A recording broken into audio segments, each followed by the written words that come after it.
I'd like to welcome you back to our Western Canon or Universal Canon series. This evening we're going to be looking at a medieval work beautifully entitled Duties of the Heart.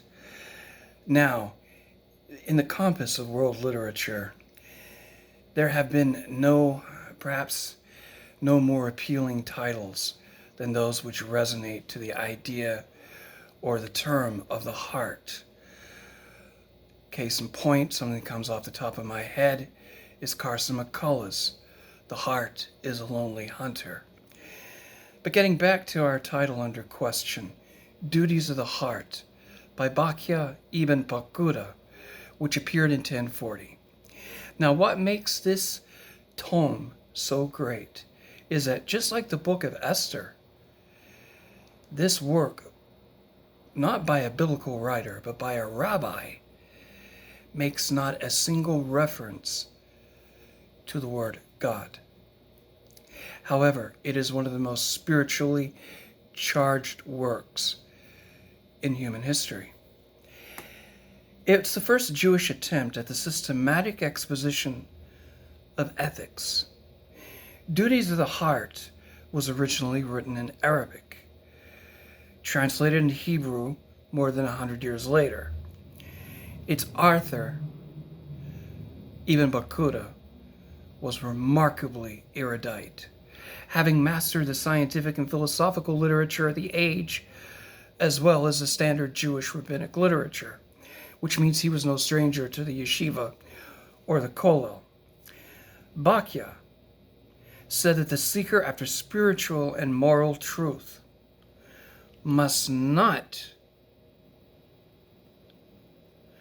spurn natural science, mathematics, what we would later call anthropology, zoology, history, any of the interdisciplinary fields, etc., as a means for achieving his or her goal. The duty of each human being is to accept, quote, learning from everybody, no matter to what race or creed he may belong, unquote. Ibn Bakuda holds out that the outward set of our ethics, which compel the acts of each human being, is of no moral significance unless it is a manifestation of an inner intention, which is what we call in Hebrew kavanah, your intention. God is interested in our kavanah, our intentions.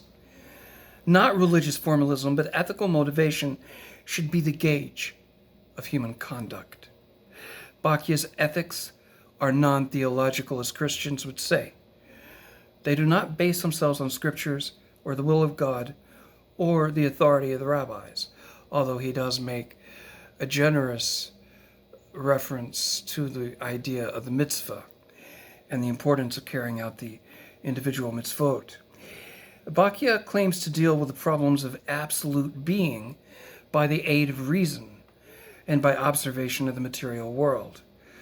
It is reason alone which is the final arbiter of whether each human being's acts are ethical or unethical. The duties of the heart are therefore controlled by purposeful intelligence. This idea would be later picked up by another Jewish author nearly 2,000 years later, Henri Bergson, who in his work Creative Evolution of 1901 posits the conception that human beings have wired in their DNA, if you will, the need to look for something higher and more meaningful. Thank you.